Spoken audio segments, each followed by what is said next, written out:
আগে ভিডিও দেখি, পরে কমেন্ট পড়ি। এত ছোট বয়সে কেমনে কি ভাই? এটা কি ধরনের পাগলামি? আপুর মনটা অনেক বড়। ছোট মরিচের ঝাল বেশি। ছোট গাছে এত বড় বড় ফল। জানি না। ডাব দুটা ঝুল্লা গেছে, তাই না? জানি না। মানুষ ছোট বাট জিনিস বড়। যশোরের খাসি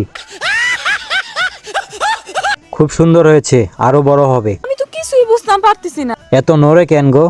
তোমার এই ফালতু কথা শোনার টাইম আমার নাই। দেলারা চিনি ছাড়া। মস্কারা করে কথা বলবেন না তো আঙ্কে। দেখার পর আমার মাথা হট হয়ে গেল। এত বড় করলো কে তার পম্পম গুলো? কি সাক্ষ্য প্রমাণ আছে তোমার? পুরাই হট। Oh my god. না না, কাজটা ঠিক হয়। এমন মজাদার ভিডিও পেতে অবশ্যই চ্যানেলটি এবং পেজটি সাবস্ক্রাইব এন্ড ফলো করতে হবে।